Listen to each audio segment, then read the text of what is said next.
emotions to the brain, going out in style. Whoa, oh, oh, oh, oh, oh, oh,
Hello, welcome to Modern Day Debate. My name is Carissa and I'm going to be your host for tonight.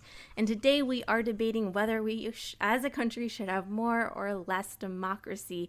We're really excited to have Brenton and the Distributist on today. We've had both of them on the channel before, so really happy to have them back.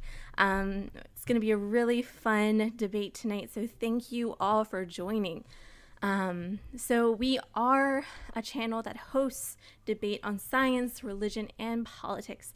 So if you do enjoy controversial debates, consider hitting the subscribe button, as we have many more coming up. In fact, as you'll see on the bottom right of your screen right now, we have a Kickstarter going to cover the honorarium for a big debate with Michael Shermer and Mike Jones on whether Christianity is dangerous.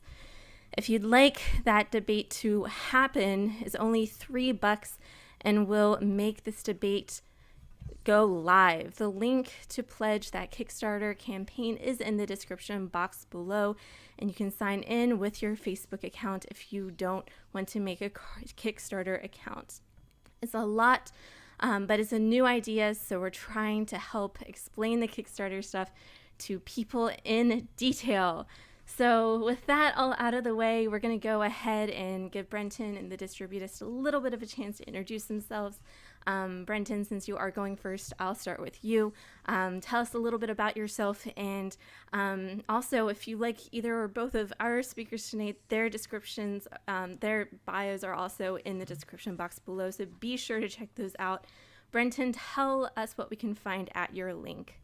Great. So yeah, my name is Brenton Lengel. I am a playwright, former radio personality and activist with Occupy Wall Street, and I'm a Ringo-Nominated comic creator. I'm also a backer, by the way, of the Modern Day Debate Kickstarter, and my own Kickstarter for Snow White Zombie Apocalypse. My Ringo-Nominated comic series is we just broke 20 grand, and we have 57 hours to go. So if people are going on Kickstarter, please pledge to Modern Day Debate, and then come over and see if you can grab some comic swag and get in on the ground floor of this series.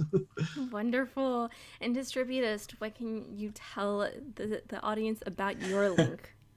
Well, I guess I could say that I'm a I could say I'm a YouTuber. I've been a YouTuber for about 4 years, doing what I'd broadly consider to be distant right content, reactionary content. I talk about politics and the culture war mainly, and some contemporary political issues as they come up. I mainly make video essays, and I used to make a lot more of them before my schedule got crazy. But I'm still chugging along, so if you're patient, please give me a sub.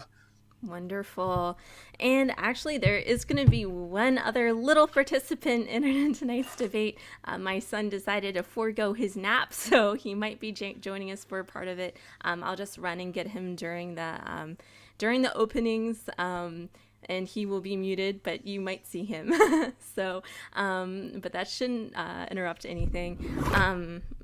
Without further ado, Brenton, I'm going to go ahead and hand it over to you. The topic tonight is democracy, and this is a subject that I think about quite a lot. Throughout my life, I have actually held a variety of positions on it. Everything from that insufferable twit in your English class who says, you know, we live in a republic, not a democracy. Yes, freshman year, Brent, we know that. Everyone knows that. Shut up. Your shoelace is untied. To having argued for and managed successfully, to having argued for and as a manager successfully implemented a serviceable level of workplace democracy in my place of business, which for the record resulted in my team being one of the highest producing of any in the industry, coupled with some of the lowest turnover rates of any manager in my company. The point is, with the 2020 elections behind us, an election in which Donald Trump lost, not as spectacularly as I would have preferred, but still decisively, and you're a complete corn cob if you think otherwise. A lot of people are talking about democracy. You don't have to look very far to find any number of opinions and pithy phrases about it, usually running the gamut from frustratingly salient, democracy is the worst system of government, except for all the others. Now, if you'll excuse me, I have to get back to unilaterally starving India, to the downright idiotic, democracy is two wolves and a sheep voting on what's for dinner. Seriously, with regard to that last one, what the hell? Why would wolves, literal apex predators, need to vote on whether or not they are going to eat some sheep? They're freaking wolves. No voting required. They just eat the sheep. There is no need to bring Robert's Rules of Orders into that equation. So what even is democracy, and why do utter dinguses hate it? Well, to understand that, we must understand the inverse, autocracy, which would be a dictatorship, commonly in the form of hereditary monarchy, a technocratic CEO, or a fascist strongman. And with respect to actual fascist leaders from history, please note that I am using the word strongman between two ginormous quotations. Seriously, have you even seen these people? Their absolute best example, Benito Mussolini, looks like Aleister Crowley's basic cousin, or Marlon Brando after the poor guy let himself go. But I digress. Autocracy is hierarchy. It is authority. It is power, when none of those things have been properly justified. See, with very little exception, when someone's authority is justified, they don't have to use force. People follow them willingly because they have judged for it to be in their best interest to do so. It's generally only when power becomes insecure and insane that force must be administered. Now, there are exceptions, of course, because humans are not always entirely rational beings. Thomas Jefferson famously said, if men were angels, there would be no need for government. Brenton Lengel responds to that mercury-addled, slave-owning rapist, if men are devils, what's the point of selecting special devils and giving them funny hats and letting them rule over the others? That would seem to me to be a uniquely cruel and stupid thing to do, no matter how nice the hats are. Now, don't take what I'm saying too piously there. I am, of course, speaking broadly and making some fun of it, but I'm doing that for a very specific reason. Democracy, as the inverse of autocracy, is in essence the idea that all members of a society ought to have a say in its governance. And as all of us are members of our society, we all ought to have some power when it comes to how things are done. This is a painfully intuitive idea, but it is one that far too many average people reject. There are many reasons for this, but chief among them, I think, ironically, is a kind of internalized self-loathing. You want to give people power? How dare you? I'm one of those. I'm a people, and I'll have you know, sir, that I am a trash fire. Yes, we're all a trash fire. We're all sinners. We're all untrustworthy, all salted with a certain level of unrespectability. That is why I said what I said about Churchill and Thomas Jefferson and any other hairless ape with delusions of grandeur. Because when all is said and done, to quote Shakespeare, for within the hallowed crown that rounds the mortal temples of a king keeps death his court, infusing him with self and vain conceit, as if this flesh which walls about our life were brass impregnable, and humored thus, come at last, and with a little pin bores through his castle wall, and farewell, king.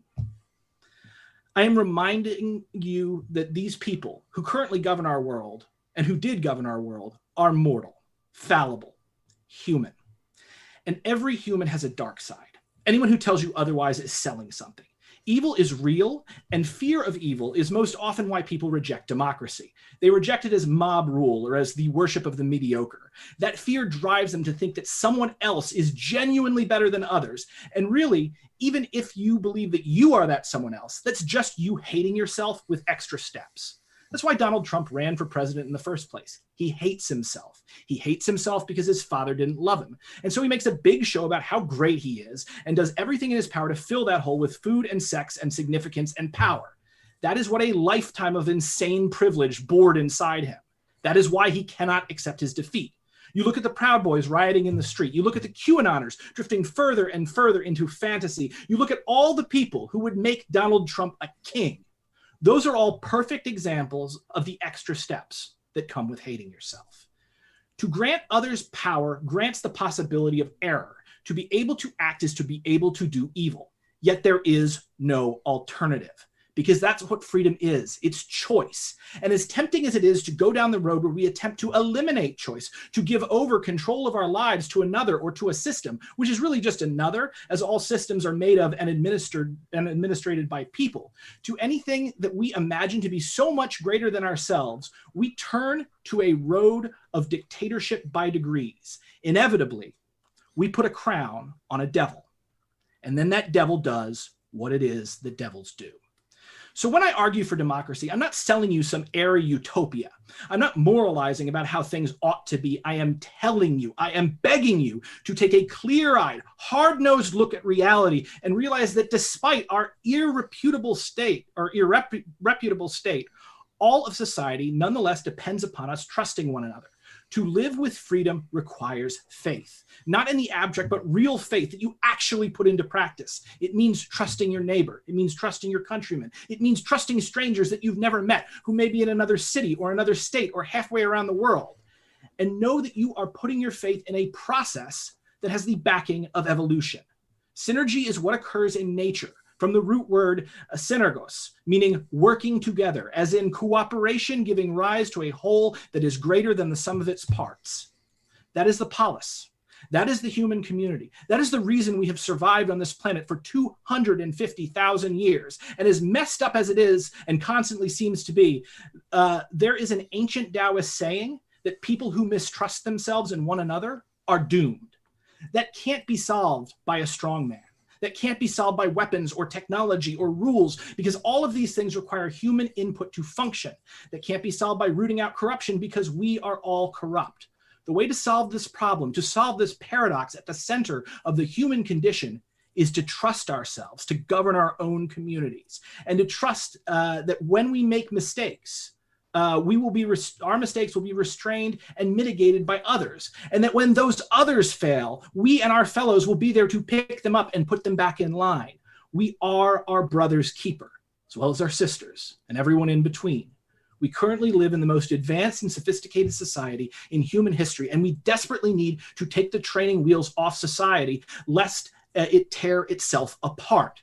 The way forward is not to try to gain or maintain power over society. That will only continue to disturb it and worsen the social decay that we have already seen. The way forward is to trust it and know that when you're saying that to society and to others, you're also saying it to yourself.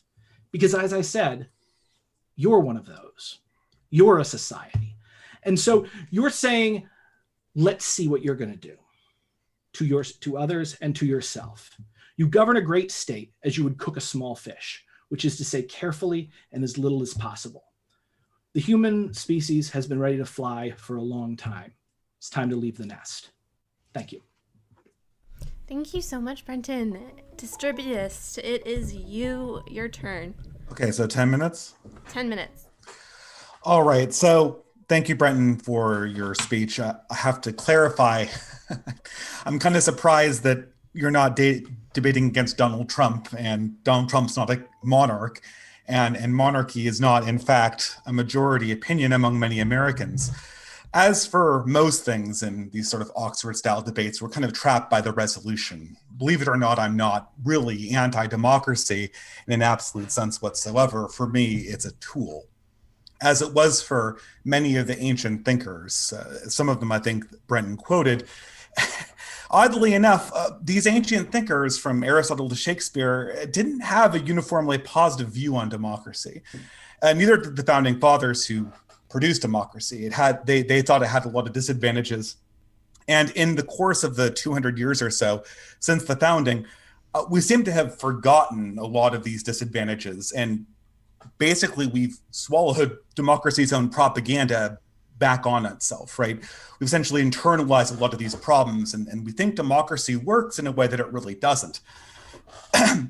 The core problem with democracy is that we think that there are essentially three main human problems with social organization that are more or less eternally always with us. There's the problems of what we call the Iron Law of Oligarchy, which is that we always have rulers. There's the problem of politics, as I say, which is the classic phrase, qui custodes ipsos custodes, who watches the watchman. And then there's the second problem of politics, which is if you're going to take from somebody, who are you going to take from? Democracy, the main seductive problem of democracy is that it convinces us at all times that it is the solution to these three problems. It convinces us that somehow, by the effort of voting, we are simultaneously the owners of society and also the people who are ruled over. This is a quote from Joseph de Maistre. He says, well, the people are sovereign, but sovereign over who? Themselves? This is, frankly, a nonsensical statement. The difficulty is that none of these problems are solved by democracy. They're only obscured by them. This doesn't mean that democracy is not a useful tool, but it doesn't really do the things it's supposed to do. There's no way that in a nation of 300 million people, you as a voter are really exercising any political power worth anything. This is not something that can actually occur. Furthermore, despite the fact, just in informational grounds alone, the fact of the matter is there are going to be rulers. These rulers are going to have their interests, they're going to be expressed, and regardless of anything we do at the democratic level, these interests are going to take effect. Sort of the three main political problems still manifest. We have this notion, and it's kind of ridiculous, that democracy is this big deliberation, that democracy is some kind of conversation we're having with ourselves. Again, I don't know how familiar Brenton is with this sociology, but this is simply not the case. We know that people don't process detailed conversations and decisions at a large scale very well. You can change the inputs of a democracy and get different outputs. For instance, very classically, you can rephrase the same political policy over again and people will have entirely different opinions on it. Classic case, Medicare for all. Say, do you want Medicare for all? Everyone will say yes. If they understand that Medicare for all in almost all circumstances mean that they lose their current medical plans and have to go on a one-size-fits-all system, most people reject it. That's an enormous swing, and it just comes purely from phrasing. People respond to narrative constructions and linguistic constructions of how the issue is framed. And in a democracy of 300 million people, that's pretty much the entire game. Furthermore, we also know from sociology that things like demographics and heritability also have a huge input. We know, for instance, that people inherit their political beliefs. We know, for instance, that people's political beliefs largely depend on where they live. This is not because they've all cogitated and come to the same conclusion because they live in New York rather than Arkansas. It's because the culture and the values usually control the voting behavior. As such, what we're essentially saying here is that the main inputs, the most predictable inputs of how a polis behaves, are essentially in the hands of the politicians. By tweaking the inputs of both the narrative and also the demographic composition of a country, you can get desired outputs. For instance, if we had the immigration policy of the 1950s for the last 4 years since 1965, Democrats would have lost every single election, hands down. Furthermore, if we had a completely open immigration policy, major political parties in India would probably overwhelm both the Democratic and Republican Party. So the politics completely changes based on demographics. So I think there's this mythology going on that a country of 150 or 300 million people are actually having a conversation. Furthermore, and this is sort of another one of my points, democracy always means politicization. And this is something that I think people should do an exercise in their own minds. Whenever someone says they want to democratize something, and this is not a group of 20 or less people, that means they want to politicize it. Politics always plays a role inside democracy. And as such, what happens here is people have interests that are at war with each other. They go into a democratic system, and then somehow through the process of voting, we come out with a conclusion that's supposed to be the process of all of us thinking together. This is never the case. What the conclusion is it's usually the decision of a specific set of leaders commanding a specific coterie of people that have designs on a specific purpose. Is this at all fair to the minority? Absolutely not. It rarely ever is. And both our founding fathers and really everyone before the 20th century understood this. We still have to deal with the fact that we have to ask questions like who watches the watchers. We have to ask who our leaders are, and we have to ask who their interests are. Democracy does not mean that we rule ourselves. And this kind of gets me to the question of where we are in the contemporary world. We have right now is we have an incredibly divided and politicized country. The source of this politicization is not a lack of democracy. There's three things I think that might be substituted for democracy that I kind of saw forming in Brenton's arguments. There's three things that I'm absolutely for, and that's subsidiarity, the practice of making sure that power is concentrated among more local institutions. There's the power of consensus, which is that if a political body uniformly wants something, that's usually a good idea. And then there's the general notion that a political or popular will can tear down somebody who's manifestly incompetent or who's manifestly treacherous. This is the kind of democracy our founding fathers envisioned, where democracy isn't really a driver of policies, but a safeguard against absolute tyranny.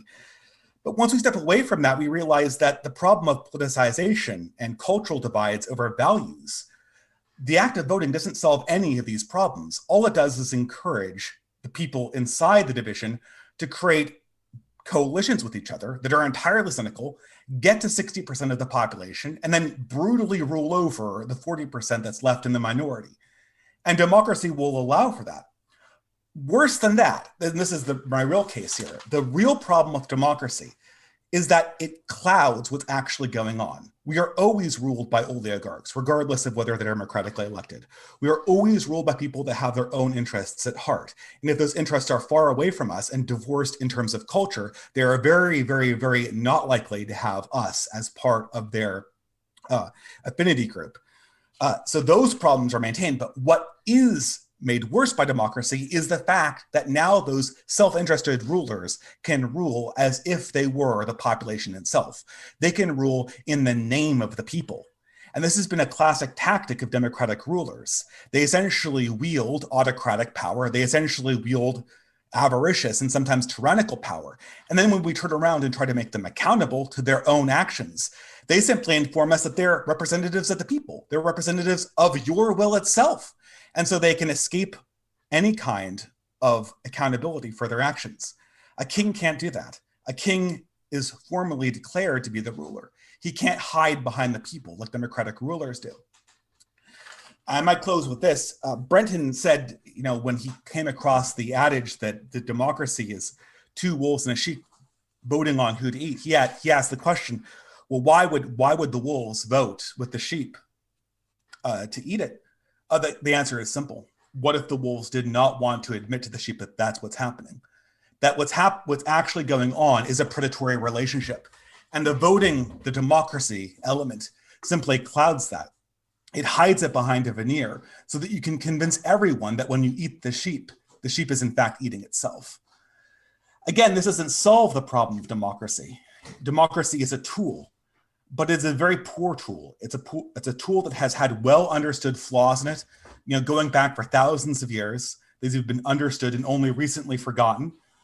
And again, it kind of clouds a more mature understanding and a more mature conversation of what we're actually going to do about these problems. I'm fine with democracy being part of the solution, but it has to be honest about what its disadvantages are and what it's actually doing, which in my estimation is not very much. It's simply repositioning the relations of power and not really challenging how they operate in any real way. And with that, I guess we can get into the question and answer period or whatever comes next. All right, so what will come next is about an hour of open discussion. But if you do have a question, definitely put it into the super chat and we will get to it at the end of the stream. We have about 30 minutes allocated for question answer. But with that, we can get into the open discussion. Great. So to take, there's a number of things that I wanted to jump into on here, and I'm glad that, when looking through the opening statement, you found some spots where we can come together, and I think I can actually agree with you on what those positions are.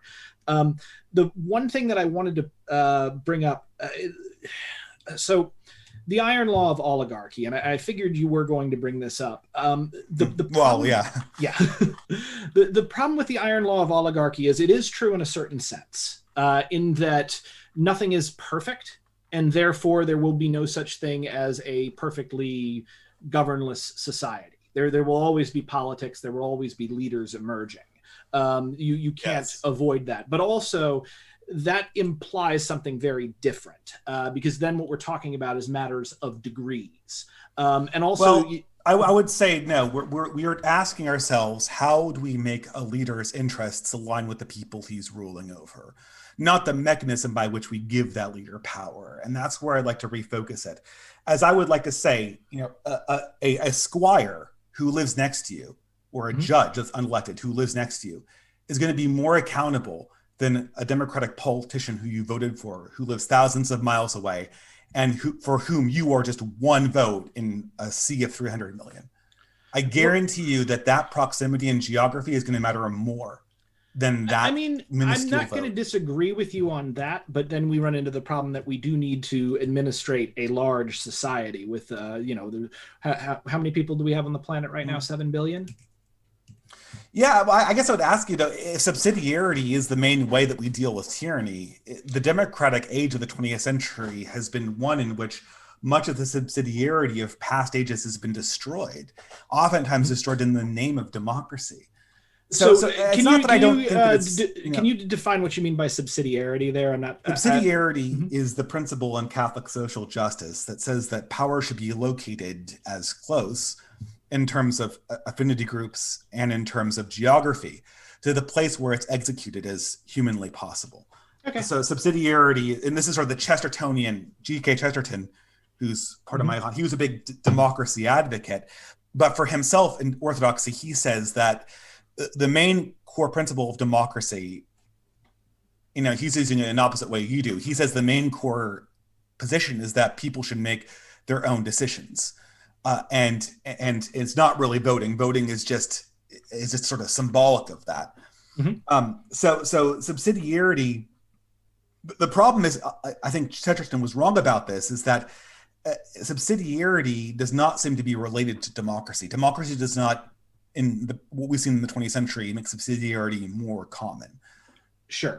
In some ways, it makes it less. So I'm not going to disagree with you too much on subsidiarity. I haven't used that term for it, but that actually sounds very similar to anarcho-communist ideas with how ANCOMs would structure society, ideally, with making smaller communities the focus, the central point of society, as opposed to these large nation states. So the ultimate subsidiarity in the distributist mind would be property, right? And I think that's where we differ from ANCOMs, right? Oh, it depends. Property is giving a family property is the fundamental form of subsidiarity. Well, once that property is destroyed by a larger authority. Yeah. Well, no, a family having property is perfectly fine in an anarcho-communist society. The anarchists typically, Pierre Joseph Proudhon, first person to advance political anarchism, most famously, property is theft. But he also followed that up with property is liberty and property is impossible. And it was a series of three dialectical statements, almost like Zen koans. I appreciate that as an impossible riddle. Yeah, but I don't think that is. I rarely hear the other two legs. Well, it's because everybody pays attention to the property as theft, because that's the big sort of sticker thing. But when it comes to actual anarchist political philosophy, it's very different. So anarchists tend to be fine with property in the sense of occupation and use. So the idea essentially being, and I think we talked about this the time I was on your channel, was that property that can be taken and held by a single individual or single family or single community and is used by them is perfectly fine. The issue with property, and this I'm just suddenly realizing is slightly off topic for the debate, though. I guess the thing is when someone owns property that they themselves do neither possess nor use, and that relationship only becomes possible when it is guaranteed by violence and the threat of violence. So the way this kind of comes back to it, if we do want to talk specifically about property and the administration of, public policy, is we're going to have to talk about like the role of the state and the role of violence within the political process. The only way I could see managing that is if there was a definitive authority, because the difficulty is that this use it or lose it attitude, it's incredibly subjective. It's the most subjective thing imaginable. Well, I mean, no one's going to say that, is your car not, I didn't use my, like I've been on lockdown. I haven't used my car for 6 months. Can someone just take off with it? I mean, right? I would argue that, and that would be like the logic of that. So unless you have someone like, so essentially the power of property is now dedicated to the judges who determine what use actually implies. And you return to the problem of politics. Ipsos custodiet, right? Mm-hmm. So I understand the objection that you're raising there, and I don't want to get too far afield. But what I will say is that all property is entirely subjective. Property does not exist within like physical material reality. It is a human convention created by human law and created by force and the threat of force. So we like to think in the modern world of property as like a real thing, in the same way that we like to think of like money as a real thing, but it's not real. It's just convention. Power is intimately related to power. Power and property and violence are abstractions. But if social organization breaks down, you are going to feel those abstractions in a very real way, very quickly.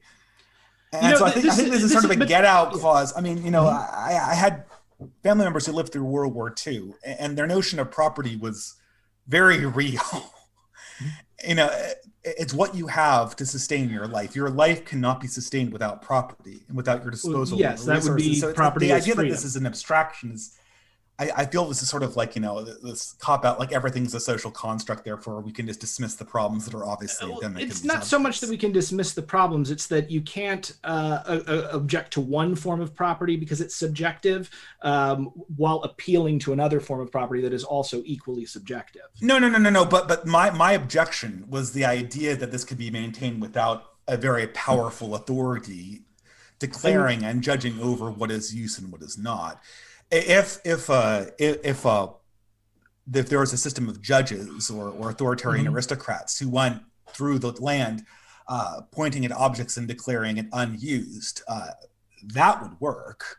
But in that case, those judges would virtually be kings. Yeah, I think they probably just declared that everything was their property because that's what they did the first time. Sorry to interrupt, but if we could just wrap this around back to democracy. Sorry, we should do a property debate. The question is how to control these judges, these watchers. Who watches the watchers? How do you control the people with power? You're always going to have people with power, and now you need to figure out how you're going to control them. And I would argue you would control them by minimizing the amount of power that they have, by empowering as many people as possible, in as even a form as possible. I've said this before, like, traditionally, since the rise of the state 6,000 years ago, humans have plugged power vacuums with several large boulders, either in the form of, monarchs or presidents or whatever, large concentrations of power wielded in very few hands. I say what you do is instead take those boulders and grind them to gravel or sand. And then each grain of sand checks the other grain of sand. And we function via, as I said earlier, synergy. Hold on. I mean, this is the thing. This is where we fundamentally disagree. Having different power relationships check each other, in my opinion, is an effective way at at controlling power. That is real. There's two ways I think of controlling power. The first one is to make sure that the leaders, that their interests are as aligned as possible, that they have the same culture and the same values as the people that they rule over, and also that their economic futures depend on the economic future, the prosperity of the people that they rule over. The second one is to have opposing people essentially in opposition, the systems of balances. Those two things I understand. The problem with democracy is as soon as you get that democracy above about 150 people, your ability for that democracy to control any amount of power is minuscule. It's a procedural speed bump at that point. I mean, that would depend on how you do slowing power down a little bit, but it's not going to control the main problems that we see today. What in your estimation are the main problems that we see today? The main problems we see today are the fact that the country is fundamentally culturally divided in terms of values. There is no way that Blue America will respectfully rule over Red America, and probably the same vice versa. And there's no way that either of them want to be ruled by each other's choice of rulers. I don't think this can be solved by democracy. What is it? You get to 60% and then rule over Red America with an iron fist over their objections? I think that's ridiculous. I don't even see the point in that, right? Yeah, well, I think that we agree on that in the sense that it's not a good idea, but I would say that fundamentally is not a problem with democracy. That's a problem with a lack of democracy. But democracy encourages that, right? Because it's saying now, if you get to 60%, or in the case of Joe Biden, 51% maybe, right? Like 51% maybe. And now you significantly get more than that. It was like 51% in terms of. It doesn't matter that it's not 60. Right. And even 60 would be, in my mind, egregious. But the notion, and I hear this echoed everywhere in progressives, is we got 60%, that means we rule you forever. I mean, come on, you would never accept that if the shoe was on the other foot, and nobody would. It's a ridiculous concept. At that point, it literally is. I will agree with you on that, which is why I think we would need to fundamentally reorganize the way that America interacts with democracy. I think a lot of the anti-democratic checks and balances that were put in by the founding fathers because they were slave-owning aristocrats with wooden teeth. When they built these systems, they built them because they feared the common man. They feared their ability, and they wanted to set themselves up essentially as nobility in all but name in the Americas. Now, that's granted a cynical view, and I don't think it's the whole view of what they did, because there are some brilliant things that have been put into the American system. It has endured for, I don't think that this problem derives so closely to George Washington. I think that this problem of cultural division is much more contemporary. Yeah. Well, George Washington is the guy we asked to be king, and he said no. In my opinion, that makes him one of the... He might as well have said yes. He essentially, what people don't know this, but essentially, the democratic government of America after the Revolution was taken over by a coup, and George Washington was put in place. Really? The first president of the United States was not George Washington, and you can look that up in history if you want. I don't even remember what the guy's first name was. I was not aware of a coup. I would have figured that would have featured pretty prominently in a people's history of the United States. No, the first government of the United States was the Articles of Confederation. After about 3 years, basically the aristocrats just said, "No, you're done. We're informing you that you're no longer the government. We're the government." Here's this guy we voted on, George Washington. Yeah. Now who happens to be the former general of the entire military, and who they're all more loyal to than you. You're gone. You're done. Yeah, I mean, there's a bit of real politic going on there, and I know that the story of the founding of America is not nearly the fairy tale that we've been, sold. It's one of the reasons why I'm very critical. I guess what I'm trying to convince you of is that democracy is not the fairy tale you've been sold. Democracy, American democracy, maybe, but I'm fairly, I would prefer American democracy to American oligarchy, and I would prefer it to a number of other more despotic things. But I think. But what do you think is going on in a vote? Because to me, what's going on is it's an information war, it's a narrative war, and it's a demographic war. So if the demographics of this country, like I said, if the immigration rate were the same way it was in 1964, there wouldn't have been a functional election for the last 20 years. It would have been Republicans since Reagan or since Carter. I think there's a problem right there with regard to assuming that current trends will always continue. That's sort of like the thinking that led people to conclude in the 80s that women would surpass men in race times because women hadn't been allowed to run until like the late 70s, early 80s. So their records were going faster and faster. And then, of course, it hit a plateau. But to put this into perspective, so are you saying that demographics don't have a large impact on how elections swing? I think demographics have a huge impact on how elections the pollsters themselves are informing Democratic politicians about how they can game electoral Democrat. They're not like, how do we make the best argument in a debate? They're like, okay, how do we set up the environment of this country so that there's many of our guys here, so that we can get to that precious 60% and then rule over enemies with zero input. Well, again, I wouldn't say it's quite as dire as you've painted. I will agree that there is definitely that attitude, and it especially becomes available and shitty like around. You can see like time. There's like memos that say just that, basically. Well, yeah. Well, and also, you got to think, what's the kind of person who becomes a politician? It's usually a horrible person. It's the same thing. What's the kind of person that becomes a cop? Oftentimes it's a bully or a sociopath or a criminal. Awful people are driven to seek power, which is why I think we should pull back or minimize as many positions of power as possible and spread the power as evenly as possible among as many hands as possible. And there are ways to do it. I think the work of Yochai Benkler has been cited a number of times. Liquid democracy has had a number of proponents, and I've been very intrigued with stuff like swarm technology. Where I don't see how runoffs are going to fix this problem, right? It's not simply runoffs.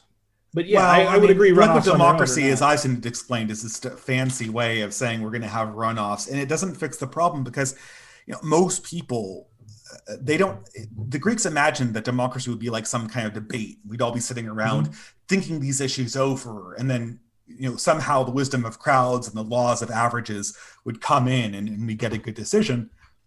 People don't do that. They go, who's on my side? Whose team am I on, right? Who's going to give my guys the most and who's going to take the least from them? Oh, they're my team. I'm on their team. And it's all about whose team is going to come in. I mean, I'm not going to disagree with you that people treat politics that way, but that's also because we reward the heights of political power with ridiculous amounts of power and prestige and really funny hats. We incentivize that behavior by making it a competition for the chance to rule over other people, as opposed to a means of creating and mediating public policy. Which again, I think is why what we need to do is we need to get rid of these thrones, essentially. We need to get rid of these positions and instead move towards a more localized form of politics where we still interact with each other. But I think that by giving people a real say in the running of their communities, and then letting that build out to the macro level, as opposed to doing sort of a top-down approach where we get together every 4 years and spend, millions of dollars to fight over who gets to be the nation's special guy, but also give that special guy the ability to launch a nuke. Seems insane. Okay, but we agree on subsidiarity. That's not the issue here. Yeah. The question is, I don't understand how, with the size of things, how you're going to get rid of the thrones, other than just radically localizing things. I mean, there's a number of strategies that someone could have. As an anarchist, I favor the abolition of the state, which is the military and the police. If we can eliminate that institution, not saying we don't have any institution whatsoever, we build a You're new not really institution. eliminating them, you're renaming. Well, yeah, it's the problem of, and it's not so much renaming, but it's the problem of nothing's perfect. So, I don't know. How. I mean, this is kind of a tangent, but you need to catch criminals, right? Yes, though I would also say is that a maybe? Maybe we don't. Well, it depends on what exactly the criminal is, what they did, and a lot of the time it is more damaging to society to go after crime than to not go after crime. This is something I fundamentally disagree with, right? Every crime against your order of property and power is an implicit claim to take over the government. And if you don't stop the crime or make it legal, that crime will grow into an alternative government and it will take you over. I mean, that's how Ancient people all knew governments this. form, which again, like these, you look into the history of Europe, I mean, these are bandits that took over the country, like just in just about every single country. Yeah, that's where all their monarchies came from. So You're- I mean, it's you're- like what group of gangsters are you going to have ruling you? And we still Yes, kind of have it the same way. But you're correct. But if we're ruled by gangsters and there's a path from being a successful gangster to being a ruler, you don't see the importance of suppressing crime. I mean, I see the importance. So what I think is more important is seeing the reasons why crime happens and dealing with it. A lot of the time what you run into essentially is that when people are committing crimes for two reasons, one for rational reasons and one for irrational reasons. If people are committing crime for a rational reason, for instance, they need food, that guy has more food than he needs, I'm going to take that food or housing or anything like that. That is something that can be dealt with by making sure that people have what they need and that people are no longer competing with one another, and we eliminate inequality as much as possible. A great example of this actually is Iceland. Iceland had one of the lowest crime rates, still does have a fairly low crime rate, but it had one of the lowest crime rates in the world until they enacted neoliberal, economic reforms. This brought a lot of money into their country, but it also brought a lot of inequality. And last time I was there, somebody actually broke into the hut that I was staying at and stole somebody's $6,000 camera. They stole a $6,000. Hold on, but you get a little jump there. First, you portrayed it as if, basic needs were driving crime. And if everyone had their basic needs met. Not just in no way is a $6,000 camera a basic need. No, but you can sell a $6,000 camera for $3,000 and use that $3,000 to pay your rent and pay your medical bills. And I think that this is something that maybe this is just going to be a disagreement. I'm not against minimal social safety nets. But I think that we see no evidence historically that social safety nets or fulfillment of basic needs decreases crime. I mean, for instance, it's not simply a fulfillment of basic needs. It's also there needs to not be inequality. Because again, humans have this natural drive, and it's not just humans, other great apes too, have a natural drive for things to be fair and things to be equal and to keep up with other members of the society. So if you have an incredibly unequal society and there are people that are locked out of reaching the heights of that society or even the middle class of that society, those people are incentivized to steal. And how are you going to have a radically diverse society with radically different lifestyles and radically different rules in different areas, and then have all of those differences obtain the exact same economic output? I mean, it wouldn't be the exact same, but the idea again is or even statistically the same. That seems odd to me. Again, what we're going to try to do is to make it as close as we possibly can, in much the same way as we're trying to make leaders as accountable as we possibly can. There will still be leaders because nothing is perfect and there's no way to make everything exactly the same. And in the same way, there will be a certain level of inequality in any society. Anyone that tells you that there will never be any kind of inequality is, selling you something. Well, here's the thing. To me, it seems that inequality people are most sensitive to are power and status inequality, not property inequality. I mean, property people will actually tolerate a large amount of property, like consumption inequality. What they're really sensitive to is the idea that is people really, really like getting power inequalities over their neighbor and status inequalities over their neighbor. And they really, really are sensitive to those power and status inequalities being with their neighbors, or with even worse, with rival nearby people who have different cultural values. Well, power and status inequalities absolutely do drive things. I think there was, back when Occupy Wall Street was coming out, there was a TED Talk that I saw where they had two monkeys, and I forget the species of monkey, but they paid them unequally. And so they would have the monkey perform a task, and like you go up, press a button, and they'd give each monkey a cucumber. And it wasn't a great. They introduced a grape, and then the monkey freaked out and started throwing the rocks back. I've heard that experiment too. The difficulty here, and this is one of my points here, and I wasn't very eloquent when I said this in the intro because I was on low sleep. Democracy seems to magnify this problem more than simply having areas of competence to rule over. The systems that I've seen work the best are when everyone has like really small areas of competence and they just do their own thing. And things are segregated. Things get really bad when politics enters in, when you have a big pot of money and people have to divide it up and they have to contest politically with each other for who gets the biggest slice. And this seems to be the natural process of these kind of like small democratic, I'd say that's inherent to literally all human interaction in every society and in every, power corrupts and politics. No, not necessarily, right? Because for instance, a parent has an enormous amount of power over their child. Yet I would trust a parent's decision for their child more than I would trust the democratic will of that child's classroom. Yeah, well, I don't know if really power. I get what you're saying there, but I don't know if really when people say power corrupts, they're talking about the relationship between a parent and a child. Like there are certainly some abusive parents out there. You see, we've come to a magic thing, right? We've come to a piece of power that somehow doesn't corrupt. Now, why doesn't a parent's power corrupt? Well, I would say it maybe might in certain instances, and in others it wouldn't. But it does in certain instances, but most of the time it doesn't. Yeah. And the reason why is because the parent has skin in the game. It's because the parent's interest is so closely aligned to their child's.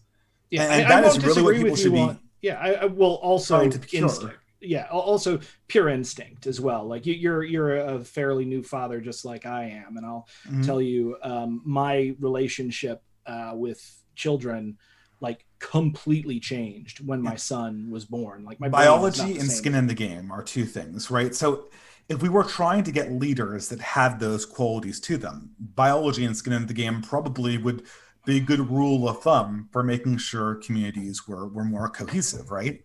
Well, I'm not sure what you mean by biology there. Well, you said skin instinct, in the game, right? absolutely. As in, what's the word? So if we're looking for incentivizing and putting leaders to have the incentives to serve their communities and their people and society as a whole, that's a difficult, line to walk, but it's a needle we could conceivably thread. I mean, as far as like biology, I was talking about I would say a more or less universal human reaction, like in the brain. Is that what you meant by biology? Like we Yeah, but the thing is, it doesn't just stop at the parent-child relation. We know that humans have affinity groups that extend throughout their genetic relations. And now it's an open debate how far this goes. Obviously, it will taper out at some point, right? Okay, well, where are you getting that from? And are you, by genetic relations, do you mean race? Oh, I know race is one type of genetic. I was thinking more extended family groups. Yeah. I guess hypothetically it could extend as far as race. We don't know that. Well, yeah, it wouldn't, because race doesn't bear it. It doesn't exist. I don't know. I don't know if we know that or not, but that's not what I was saying. We know that beyond the shadow of a doubt. Oh, really? What's your source for that? I had a debate with J.F. Garape, a neo-Nazi, on this. I would recommend checking out that debate. But and I can send you my research from it. But the fact of the matter is that everyone on this planet right now, we are all the direct descendants of like Confucius, like every single one of us.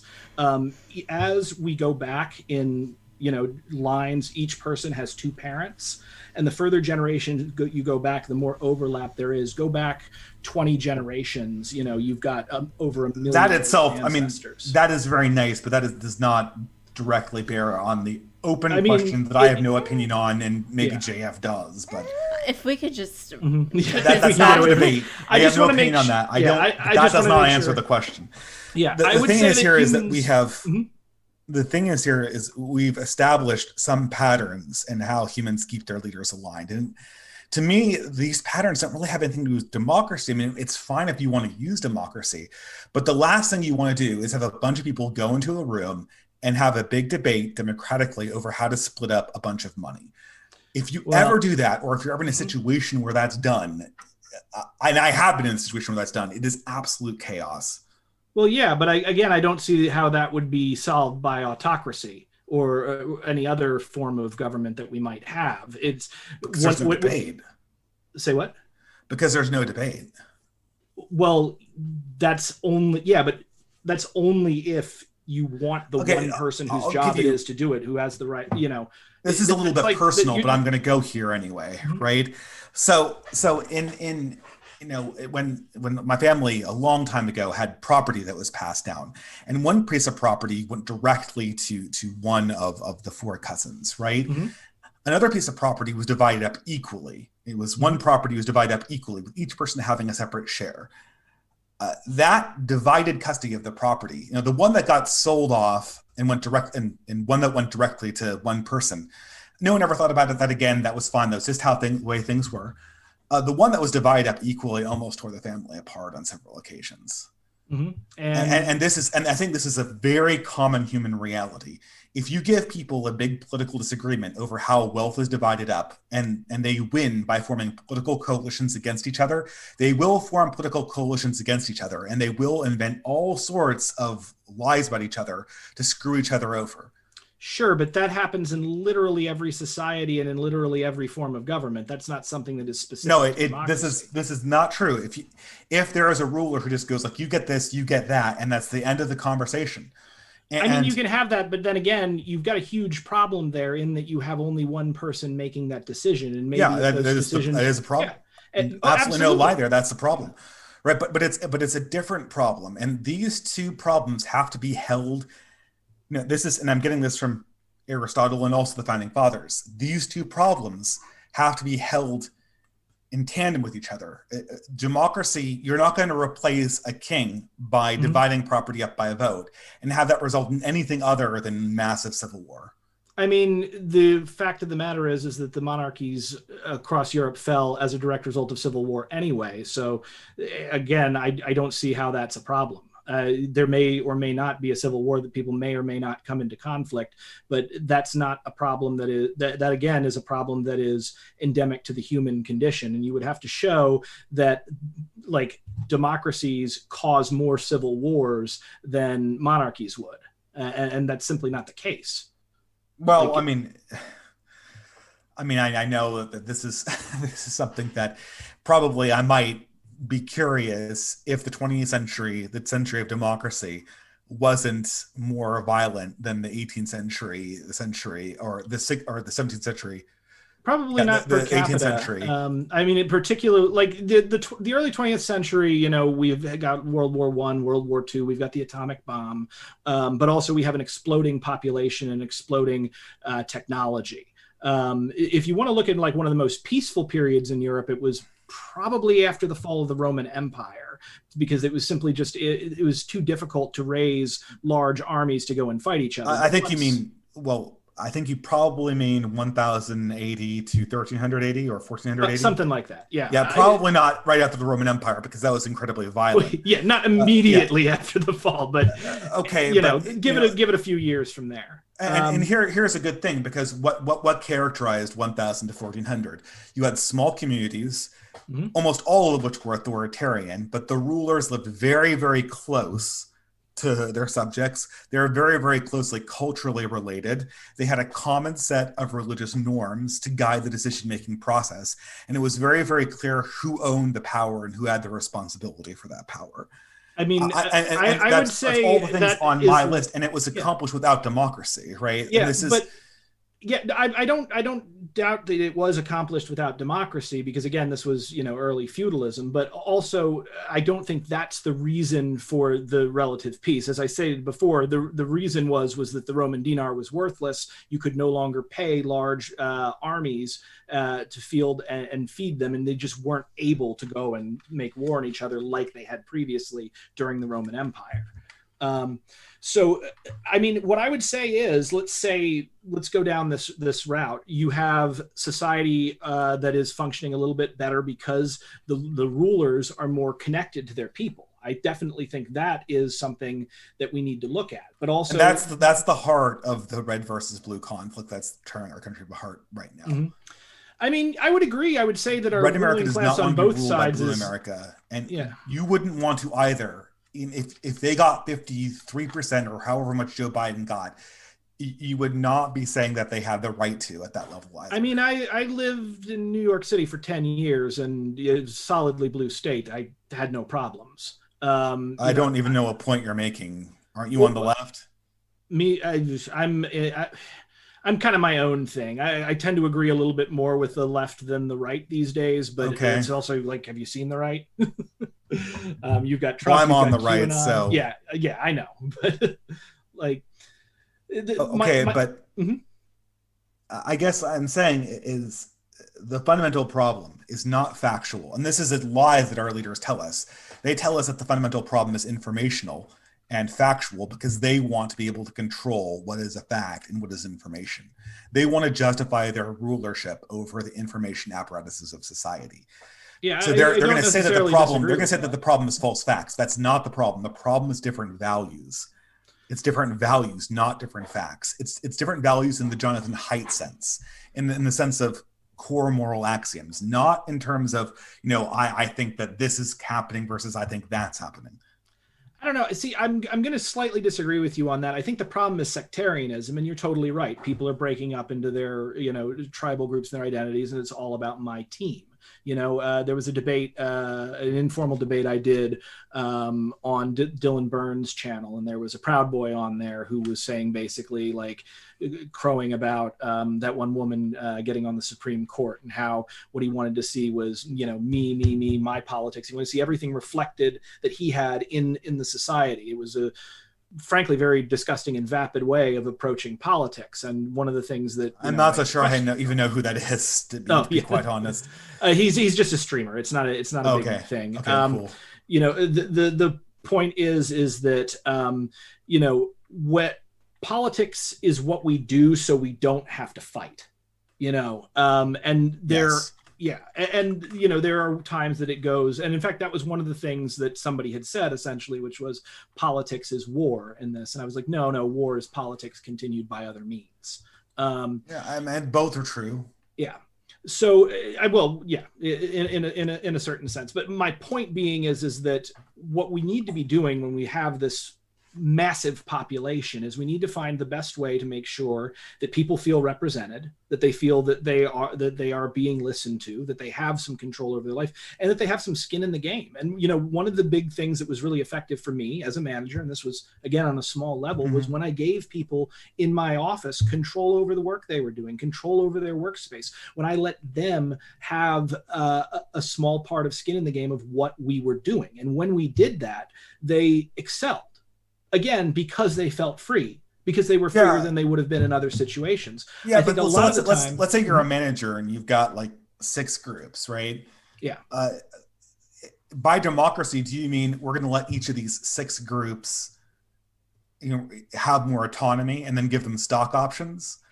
Because the democracy I'm against is let's have all these 6 groups come into a big conference room and vote over who gets the bonuses this month. I mean, that's the democracy doesn't work. Giving everyone more autonomy is great, but to me, that's not. I mean, that's not really democracy. That's subsidiarity.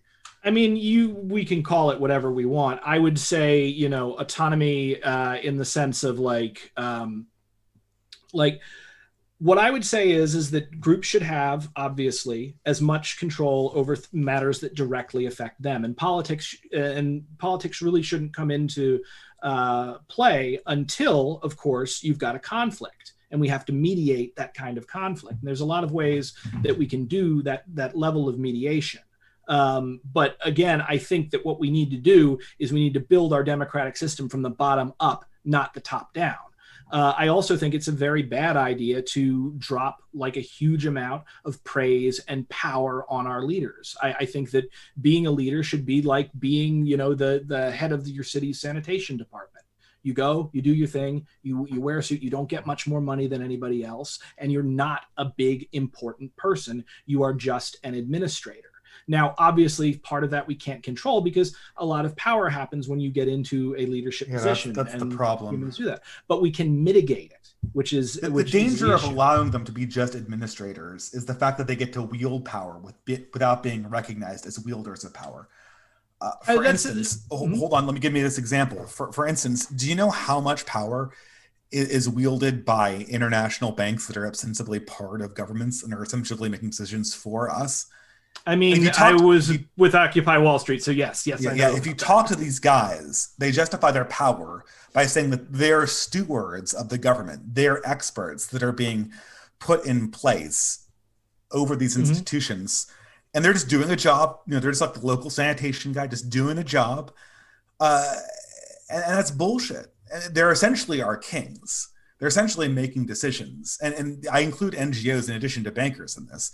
The people from the World Economic Forum are essentially acting like kings. They're writing out policy that's being imposed on us. And really the things that are being proposed by them aren't even being debated in democracy. They're not even in the narrative. Yeah. I'm not going to disagree with you on that. Talk but to again, them and they're just like, well, I'm just a guy with a job, And so I really wish, my wish is that for people who are wielding power to admit that they have power. And what the problem with democracy I have is that it obscures that relationship. I mean, again, it can in certain instances, but also I don't think that that's necessarily a endemic feature of democracy. It's more a feature of whichever particular democratic system you put into place. Now, for instance, what I would say is with the term of like international bankers, Goldman Sachs, places of huge amounts of wealth and economic power, I definitely think that needs to be broken up as much as possible. I think that, it's one of the big problems, in my opinion, with capitalism, like as a system, because what we have is we have an economy that is driven by speculative investment for profit. And when the profits don't come back in a larger amount, the economy crashes and they retreat to their bunkers and gated communities and wait it out for a better day while, people lose their jobs and suicides happen. But what I'll point out is take a look at, for instance, Vietnam. Vietnam has a lot of problems. It's definitely not my ideal country, but look at what happened with their response to COVID. This is one of the few economies in the world where profits are not in command.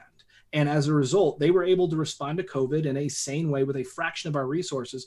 They've had maybe 1,500 cases of COVID in the whole country, a total of 35 deaths. I remember them. They immediately shut down their immigration rate, right?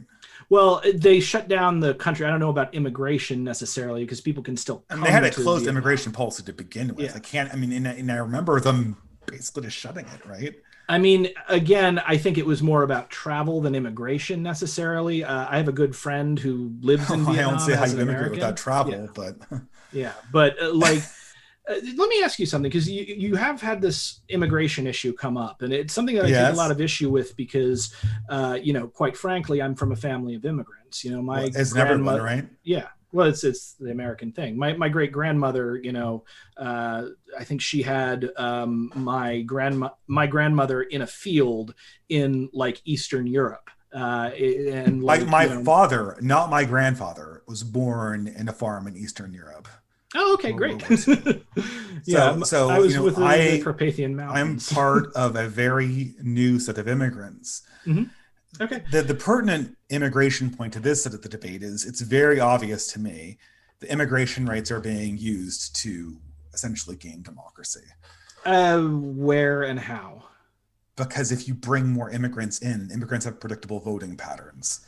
I mean, it would depend. So a lot of immigrants are very conservative. So what, are the Republicans doing it? I've never, what large immigrant group votes more Republican than Democrat in this country? Any? There's quite a few, if Cubans, I remember. One of the things, well, not just the Cubans. There's what was it?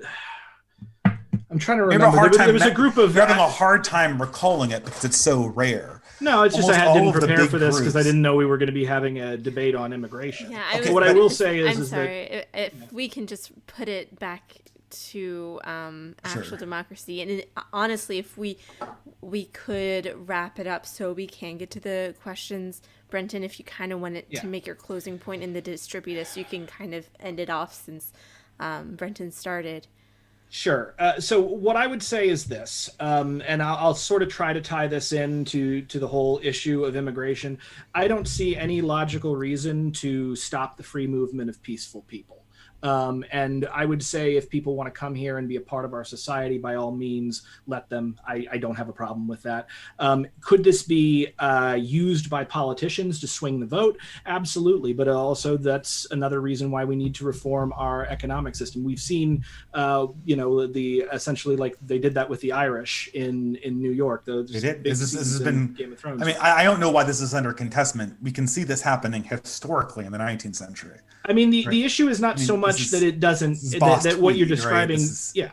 The issue is not so much. I don't even know why what I'm saying is controversial, frankly. I mean, it's controversial because it kind of sounds like you want to keep the nation for like just one race and people. And a lot of people have a big problem with that. I would say that's probably I'll say this. What I want the nation to do is I want the nation to grow more from birth rate than it does from immigration. I mean that will never happen that will never happen in a first world country. Well, what happens? Are you kidding me? It happens in any closed. You mean any country that has an open immigration rate? No, I'm talking about birth as people get more money and as people's living conditions improve, birth rates drop. All of the first world countries, except in rates Israel, drop. I'm sorry. Is there a way that this pertains to democracy? I mean, it's only tertiarily, so we should probably talk about that. But let me just finish my statement. It's a really interesting topic. I think we should have another debate on that. Absolutely. Yeah, because immigration is... My point is not about race. It's about skin in the game. And the problem is if the demographic changes, so much from immigration, then in the immigration's the policy of Democratic politicians. You have essentially a feedback loop. I mean, assuming that's what happens necessarily, but again, when people are things are more complicated than that. That was it. It was my debate with T-Jump, where he pointed out that all of these recent African immigrants were voting Republican and were out of step with the Black community in the United States. And I pointed out that was because they were immigrants, they were selected for, they were wealthy people. So, again, it's simplistic. So I could look at some statistics on African immigrants, and they recent African immigrants. Yeah, you would African find immigrants vote Republican. Yeah, well, according to T-Jump's data, they did. That was a point that I responded to.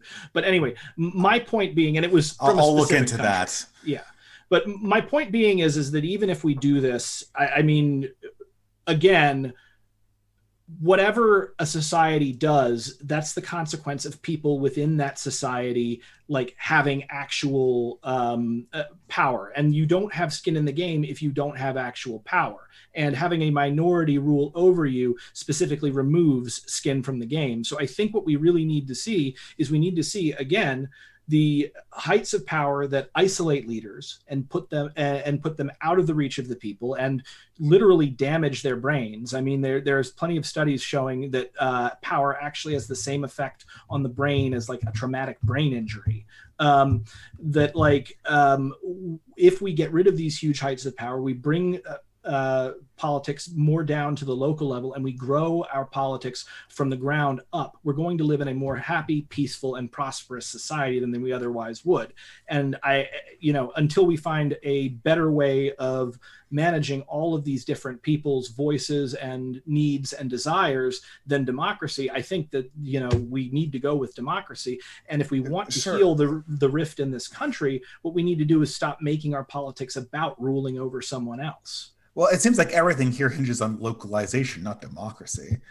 And that's where I'm kind of I might argue that they're close to one and the same. People understand with localization, you said at the beginning of the debate that like a person doesn't have, like their vote doesn't mean anything. And you're right in the sense of like a national election. It's such a small, you're turning on a ceiling fan and trying to command a hurricane. But that's not the only way or the only people that people vote for. People are voting in active in their communities, and the smaller you go, the more powerful that vote is. And very famously, my co-host on Insurrection with Brenton Lengel, the Honorable George Martinez, official U.S. ambassador of hip hop, famously said, and echoed the statement, "All politics is local." So I think that but there's been a move away from local politics in the last century, and it's been driven by, the really anti-local party has been the party that you voiced support for at the beginning of this debate, the Democratic Party. I do not support the Democratic Party. I hate the Republican Party slightly more than I hate the Republican Party slightly more than I hate the Democratic Party. But no, they're both a group of gangsters, and I want them all thrown out windows. I don't see how you're going to get floor localism, windows, Carissa. unless there's a much more stable population. I mean, localism, the massive immigration rates disrupt local communities because people keep on moving around all the time. I mean, people don't like change, but change is inevitable. I mean, there are ways to mitigate that. But again, that's probably another conversation that we could have. It seems like it's out of the scope of this debate. If a family moves every 2 years, there's not going to be a local community. I mean, why would a family move every 2 years? Moving is incredibly jobs stressful. change every 2 years. Yep. So this is very not hypothetical for people in my situation here. Yeah, and I'm sorry to hear that. And I did go through a period where I was moving quite a bit as a result of economic factors. And I think that's another reason why we need to move beyond a system that is as brutal to people as capitalism, as like America. You don't see the connection between the economy that constantly demands people move and the economy that brings in mass levels of immigration. To me, they're just intimately connected. I mean, they are intimately connected in the sense that free flow of global capital will insist a free moving workforce. Yeah. But, again, I think. And you want to pour gasoline on this fire? No, I want to destroy capitalism. but giving it what it wants. That's another debate. That is, if Distributist, if you want to kind of make your closing statement when it comes to the democracy, that would be absolutely wonderful. Okay, I mean, I don't know. I think we agree on a lot. The problem is I just don't see really where the democracy question enters into this. Most of the stuff that we're talking about is questions about distributing power and property to a more local level. It's not about whether a given leader needs to necessarily be elected or appointed, which is, in the strictest sense, what democracy actually means. There are many instances where appointed leaders are more appropriate, and especially if that appointed leader is ruling over people that are very much like him and have the same values. And, I don't really, and again, I'll say this one more time, I don't really see democracy as a negative, but more or less as a red herring and an obscurant to the problems that are actually going on, which have much more to do with the question of how we manage power and property, and the fact that neither of those two things are really destroyable in any real sense. Gotcha. Can I answer that? Am I allowed to answer that, or am I not? Yeah, if you. I don't care. Go ahead. Okay. Yeah. So I wanted to answer that in the sense that democracy is, in my view, one of the three ways that we handle these kinds of issues. Because really, what it all comes down to is public policy. How do we deal with property? How do we relate with our fellow man? And it seems to me that these ways of doing it within our society there's multiple ways of wielding power and of making policy happen. One is cultural, one is political in the sense of democracy, and one is economic. These three come together, and it's through the conversation between the three of them that we come to overall public policy. So it's a way of selecting leaders, and also a way of selecting rules and policies, as you pointed out, like with regard to like high-level banking people. And you're right, they're as much nobles and kings as presidents and anything else. So again, I think that this debate is structured to 1/3 of that triangle, but I think all 3 points in that triangle need to essentially be reformed in order to promote the most peaceful, sane, and prosperous society that we can. And I think that the two easiest and quickest ones to attack are economic and political. Culture is a little more nebulous, so it's a little harder to make direct change to. Gotcha. If both of you are okay with it, we can move into the questions. I'm fine. I'm great, yeah. All right, wonderful. The first question is from Layman. He says, the child won the debate. Never debate with children or animals, I agree. I think we're already grooming him to be a debater someday. Next question is from Neon Noir. They say, Brenton, can you debate Ryan Dawson? No, because he's a Nazi. Ryan Dawson is a Nazi and a Holocaust denier. I have no reason to talk to him, and I never intend to. I thought you said JF was a Nazi and you debated him. I mean, yeah, he is, but he's the one that challenged me. I don't see a reason to. I mean, if Ryan's going to challenge me, maybe, but yeah, I'm not just going to go out of my way for that. Gotcha. All right, next one is from Black Omega. He says, "Hey Brenton, how would we address social issues that target minority groups in a purely democratic anarchist society?" Could you say that again one more time? How would we address social issues that target minority groups in a purely democratic anarchist society? So we actually have a good precedent on this, which is Occupy Wall Street. And one of the ways that minorities made their power known was through both the consensus process and through direct action. So when the way anarchists work out policy is we have a GA, and the GA involves everyone within a particular community coming together to talk about what we should do as far as public policy, how we should handle problems. Certain decisions require a simple majority, some require a double majority, some require a full consensus. And it is adapted to the particular community. So if a minority wants their voices known and represented, they have their chance to come in and speak at the GA. They have the ability to block motions when we're going for full consensus, which then prompts us to want to deal with them and to work through it. I'd say the very big difference. How big is the GA? I mean, the GA at Occupy, the one that ratified our Declaration of the Occupation was 700 to 1,000 people, I think. It's pretty impressive, like what can be accomplished with these GAs, like when they are working. There's a lot of problems, but there's problems in any democratic position or really any decision-making process, period. Gotcha. Would you say that that's more or less the limit for consensus decision making? No, definitely not. Especially not now that we have technology on our side. Like, the GA, a physical GA is kind of limited by how many people can fit in the room and can be heard.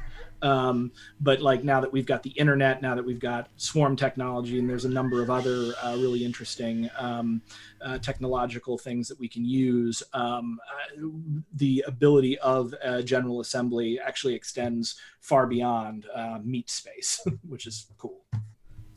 Gotcha. I would consider dissent to be the bigger problem. The what? I was saying I was thinking more of dissent as more of the problem than communication limitations. Dissent, we can get into that. Let's answer some more questions if we got time. Sure. You and I will. Yeah, I didn't want to interrupt the question flow. Go No, ahead. you're good. There's actually only one more question. I'll have to refresh to see if any others came in.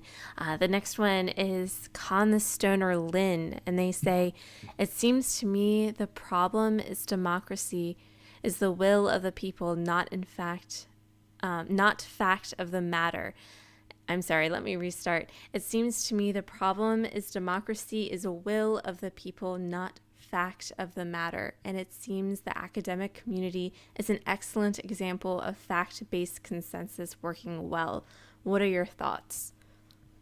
I guess that's for Dave first. Do you want to Yeah, respond? well, I mean, I guess there's sort of two things here. First of all, the academic community does not work on democracy.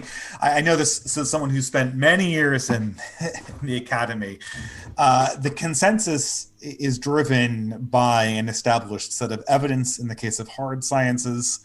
And in the case of soft sciences, insofar as I've really interacted with that, it's driven by political power. And that political power is certainly not equally distributed. And if you think it is, maybe you need to spend more time in the academy. So I don't really know what that goes to. I guess the question I wanted to get to, though, maybe I could just turn this around and ask Brenton a question here. The one thing I kind of brought up, and I know I was really scattershot in my introduction, but isn't it the case, and this does bear out with numerous sort of psychological, I mean, whatever you make with psychological research, but we can observe this, we can observe the fact that you can re-narrative, you can take similar policies, weave a different narrative around them and get to massively different poll results. If everything goes through a democratic system, it seems that it would vest ultimate power to the class of people that create the narrative. So you're talking essentially about manufacturing consent? Well, it seems like that naturally occurs and naturally comes about, right? Because what you're saying is, like I said, the Medicare for All is a good example of this, right? Well, the Medicare for All, I mean, that seems to be less of a problem of information and more of a problem of people not being entirely rational. Like, I would say I've gone through a number of different, health plans, including some like top tier hoity-toity CBS employee health plans that like did ridiculous stuff, like cover 20 acupuncture treatments a year. And those health plans were great and very inexpensive compared to most of them. But I've also been in situations when I've been on Medicaid, and I'll tell you, Medicaid beat it hands down. But if you had had somebody who had never experienced something like that, and, Medicaid is not known as great insurance in the world. It's not as good as Medicare, and it's not nearly as good as, single payer that people have up in Europe and Canada. But what happened was that they phrased the question in a way of, we will take something from you. And people there's a severe emotional reaction that people have with regard to the fear of loss. I guess I want to, we're not addressing the question. I kind of contest that factually, because that's not been my experience dealing with a variety of different health plans, certainly. Definitely. I've had the opposite experience, but that's not the point. The point is that regardless of what your opinions are on this particular issue, that wasn't the point. The point was that we can take an issue, we can rephrase it in order to basically point out certain things people like in a narrative, and then people will vote for that policy with the amount of information that you typically get in one of these big, these big groups with 900 people. You can essentially, people respond to narratives, not to facts. And so unless they're spending their lives poring over dusty books of statistics, the people who decide how to narrativize those facts are going to be the ones that to a large degree set the agenda. I mean, I'm not going to disagree that storytellers are incredibly powerful, being a storyteller myself. Yeah. I mean, I think that a lot of us have been sold a false bill of goods when we've been told we're simply entertainers, because that's not our role within society, and hasn't been in most things except for, capitalism. But what I'll also say is that there's lots of different storytellers, and there's lots of people, there are good wizards to combat the evil wizards. So yes, people can be manipulated, but also not everyone is malicious. And there are ways in which we can combat misinformation and manipulation of people. And also, I feel like people can be manipulated at any level and in any system. And the larger the group of people that are being manipulated, the less likely they're going to be manipulated in large enough numbers. Whereas if you only have to manipulate 10 nobles or one king, that's much easier than manipulating 900 people. But that's the opposite of what the user was just saying with science, right? I mean, science essentially has this nobility of uber experts that kind of frames the consensus. Yeah. We consider them better decision makers than, say, the tens of thousands of undergrads that are majoring in that topic. Well, yeah, they're the class of Brahmins. It's the same thing as like the freaking Spanish Inquisition. But doesn't that go against the previous statement? I mean, to me, if you're trying to draw consensus, you want to get people who really study the facts and who essentially can talk to each other. So you want a very small number of people to form a consensus, in the academic community. People can be, so the issue, part of it is overcoming Dunbar's number. We can only recognize 150 or so individuals as actual people, and then everybody else gets grouped into an abstract. But there are ways and strategies in which we can overcome that. We can also know that that's just our monkey brains getting confused by their limitations. So I'm just going to flatly disagree with you here. The fact that, 10 uber experts in string theory would make a better decision about what the physics consensus is than 900 I see what you're. I'm undergraduates. sorry, I That's misunderstood what you were talking about. I thought you were talking. So you're okay. I mean, it's sort of both and, right? Like, but the thing is that the reason why people conglomerate into elites to make decisions is informational. It's the fact that it requires specialization and focus, and also investment, and that's not something that people who are voting can really exhibit. I mean, they can, and in fact, there's other strategies. One of the interesting liquid democracy strategies besides simple runoffs that's been experimented with in certain instances is like your ability to give your vote to someone else. So everybody's voting on, say, something that has to do with string theory. I don't know anything about string theory, but my brother is, an engineer that works with it. Like, I can give my vote to my brother. And then my brother can decide, but hold on a second here. Let's take a step back. Let's say that the 9 experts in string theory have one opinion, and the 10th one is like a complete heretic, and he has like this wacky idea. But the 10th guy spends all his time just campaigning. Like he has connections in the storyteller community. He's a really good storyteller, and so because he tells a good story, all of the people who have no idea what string theory is, they all give their vote to him. So then does he just get to decide over the other? Well, that's the problem of propaganda and the fact that, decisions are made, when you're working within an institutional framework, we love to think that it's always the best idea that wins and that, we've got the free market of ideas. But the fact of the matter is that organizing is much more complicated and complex than that. In the event that there was a problem like that, I would hope that the 9 other people can come together and find a way to stop that problem. But again, it's like I said in my opening statement, like part of this is that yes, by giving people power, actual power, you increase the chance that they will do something wrong or evil.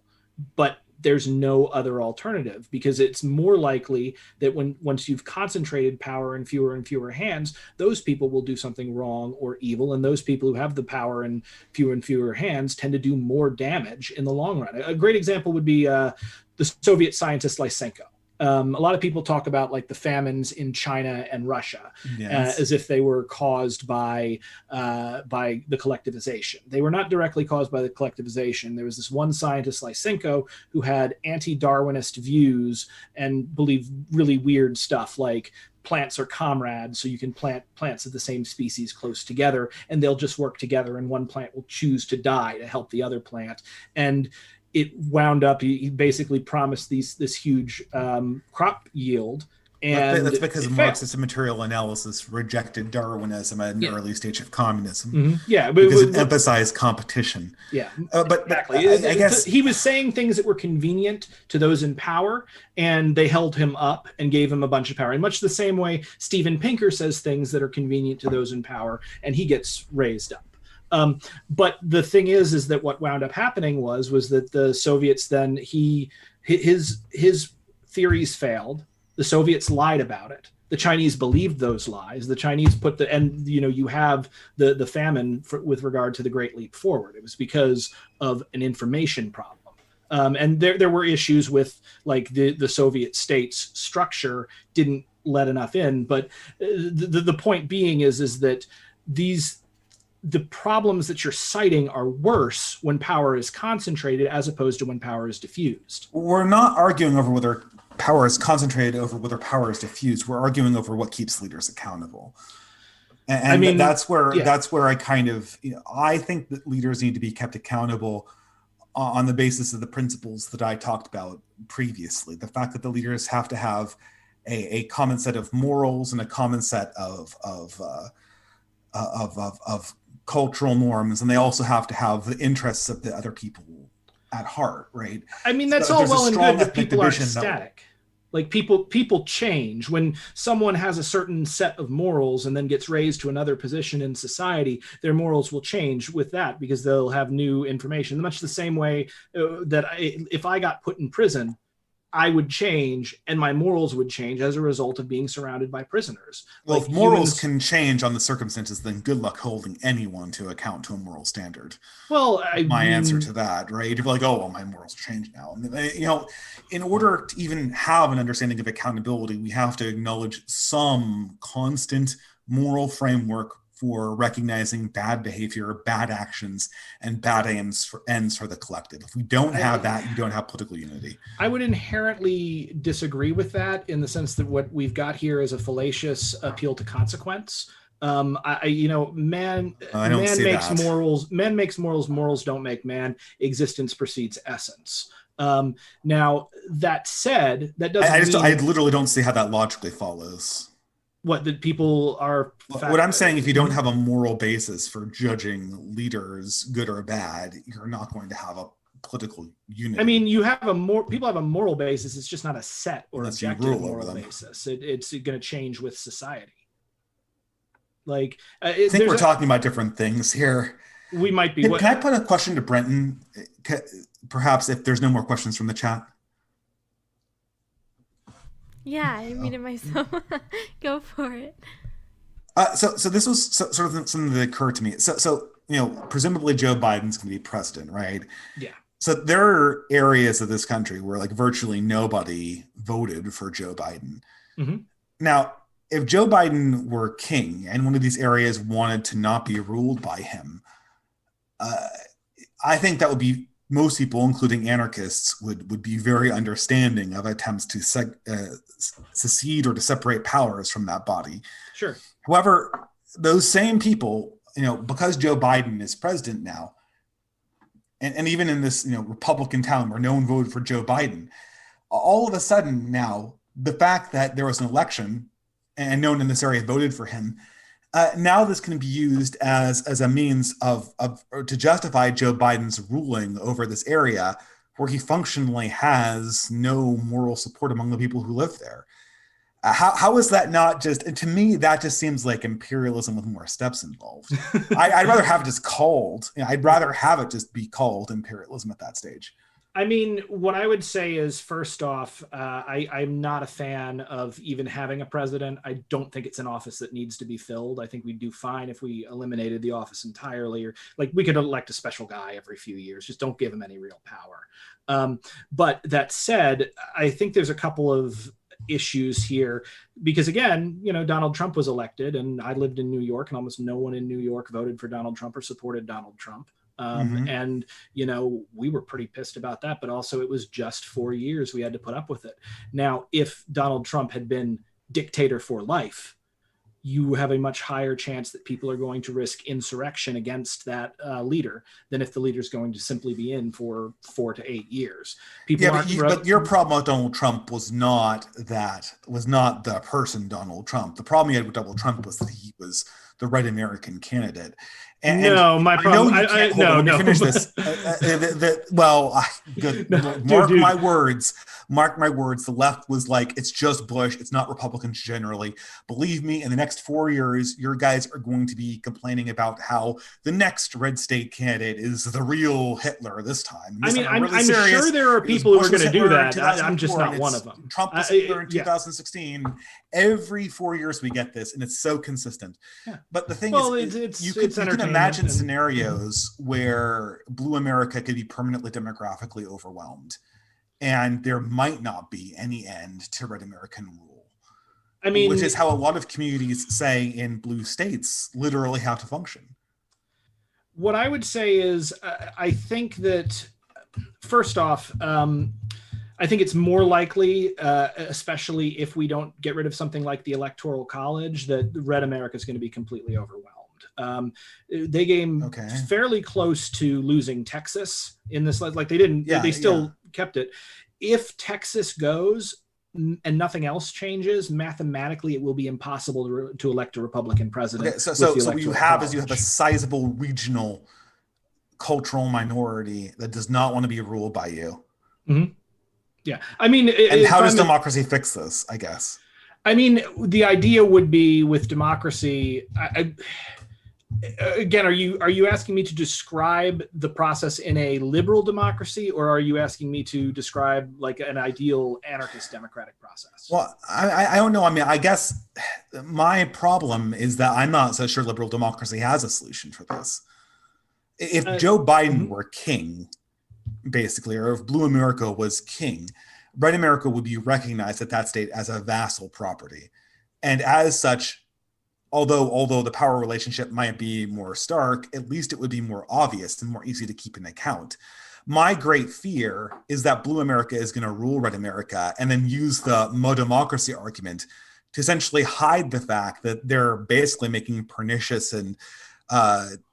decisions against the interests of the areas they're ruling over, and then claiming that they had a hand in electing them when in really they were just a minority that was shouted over. I mean, I would say with regard to Blue America ruling Red America, I think that Red America still has their own local leaders and their own, like Blue America is not going to come in and take over Kentucky anytime soon. Hasn't local power been eroding for the last 60 years? I mean, it may have been eroding, and I think we should probably rebuild it. Again, I don't like the centralization of power in the executive branch, and I don't like the centralization of power in the federal government, period. Like, there's certain times that I prefer it to certain regional powers because of what I feel is often small-minded policies. But again, I think that people's autonomy is more important in the long run. And I also think that people need to feel represented by their government, whether they're the ones in power or not. I don't think getting to a point where it's the red tribe versus the blue tribe, and we fight over who gets the crown, who gets to lord it over somebody for another 4 to 8 years. I think that's a terrible game. And I think we should stop playing it. And I think it's ultimately destructive. And if we keep playing it, it's going to destroy the nation. I've seen a tendency for democratic systems to devolve into coteries that wield power over each other just like this. I mean, they may, but also, again, you have the same problem in just about every other system. There were huge power games going on in monarchies. If, like, fascism is literally, like actual fascism is one of the most backbitey and internally feuding systems that you can ever find. I mean, fascism is essentially monarchy crossbred with democracy, right? It's a weird thing, but if you looked at, say, a monarchy in that stable period you were talking about during the Renaissance, sort of the Hiller-Bellockian time of distributism, right? And if you read the Servile State, I'd have to look back at that. I'm not exactly sure if it's quite the Renaissance, because the Renaissance was the Renaissance was a period where money began to have a lot more value, and so sure. Well, I mean, this is obviously war a spectrum, machines started to ramp up.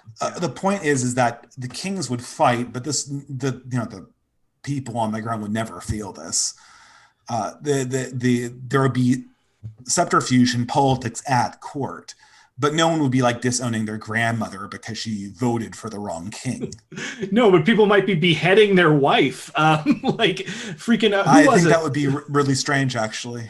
No, this was famously done. Who was it? Was the guy in Braveheart, the prince? I forget the one who succeeded Edward the Longshank. Mm-hmm. His own wife led a revolt against him and had him executed. French.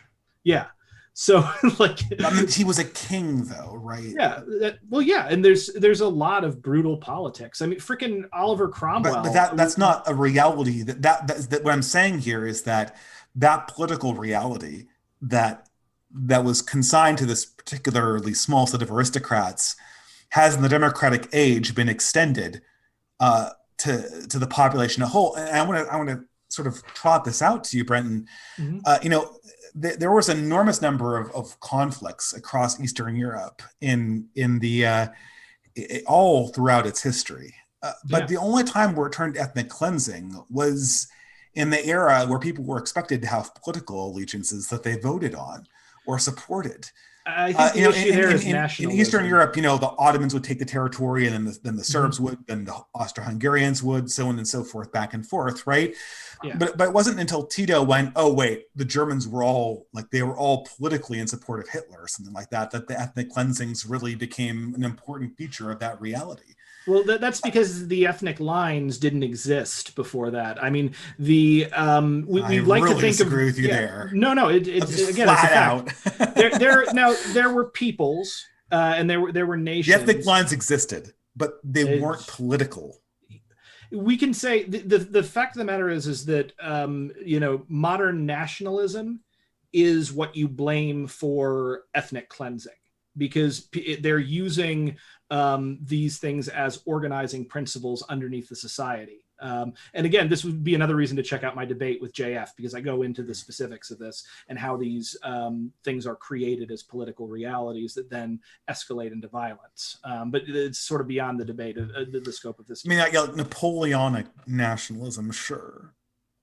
I mean, I don't know. I mean, it seems to me that this is a common problem, right? The common problem is politicization, mass politicization. Well, yeah. I mean, it's sectarianism. Like, it's what is it that they did that? There was a famous psychological thing. It might have been done by I forget exactly the psychologist who did it, but they essentially took young children and put them in and gave them each like a team with a shirt, and they found that the kids immediately, when they encountered the other tribe, like started making up stories and like stealing from them and wanting to fight them and giving themselves names. This is a human tendency, but it was inflamed specifically by political nationalism in the late 1800s, early 1900s, and led to some of the most horrific crimes against humanity that we've ever So what seen. seems to make this process better is to give everyone really, really clear boundaries and really, really clear, stable societies, so that everyone knows, like, this territory is ours and that territory is yours. And sort of have clear controls and clear property and stability, and to minimize circumstances where you all come in and try to argue over how to divide up a big pot of goodies. I mean, and what I really think I want to avoid is to have some kind of spoil. And this is what I'm really afraid that the progressives are driving towards. They're driving towards the circumstances where we're going to have a big national conversation about how to divide up a huge pot of wealth. And when that happens, everyone is going to they're basically going to treat politics like war. And if they're on the losing side, they're going to go straight to war. I mean, I would be very surprised if we did go to war. I think it's going to be more individual acts of terrorism. I don't think the conditions in the United States are close enough to actual civil war, just because I've studied like the Spanish Civil War in depth, and it was way crazier than what we have now. That said, Americans are nuts, so who knows, maybe. I think whether the liberals do that or not, I don't think it's going to be Joe Biden who does it, because like Joe Biden's whole thing is trying to be the moderate candidate that rules over everyone and doesn't put anyone first. Yeah, but you see the danger, though, that I'm pointing to here? I mean, there's definitely a danger of that. I would say if the Democrats overplay their hand and if they behave cruelly, yeah, there could be a huge problem. I think also, you've got a lot of people who are essentially in a death cult. QAnon is a good example. But wouldn't democracy incentivize that? Because all these people voted for them and now they want to get paid back. I mean, so wealth and what's the power incentive is to take that. the money from the people who didn't vote for you and give it to people who did vote for you. I mean, you would have a very difficult time doing that because the Constitution guarantees equal protection under the law. Oh, so, yeah, I forgot. That's why this never has happened in American history. Yeah. I mean, it's happened less in American history than other countries. I think that, it's one of the few things that we have running with our system. But yeah, this is a longer thing, and I don't want to keep it's midnight, so I don't want to keep Carissa up. Yeah. This has been a surprisingly productive debate. So thank you. It's fun. It's fun. Sorry for me being a little bit badgery there, but I want my point's a little bit more subtle than Brenton's. So I feel like I have to cut in at key moments. Otherwise, I can't make it as sharp as I need it to be. Yeah. Love you too. There's actually one more comment that we have from Gabriel K. And he does say, a republic, if you can keep it, will echo in the minds of future generations. And I think that might be a nice little closing remark to end the debate. But I want to thank both of you for coming on. I really appreciated you taking your time. And also as well for the audience, thank you for watching. And definitely be sure to check out the links in the description, and also the Kickstarter and the links for Brenton and Dave as well, and check out their content. Also, don't forget to subscribe and like the video. That really helps us, so please do that, and keep on sorting the reasonable from the unreasonable, and join us for future debates. I know one is coming up here a little later this week. Be sure to join in. Have a wonderful rest of your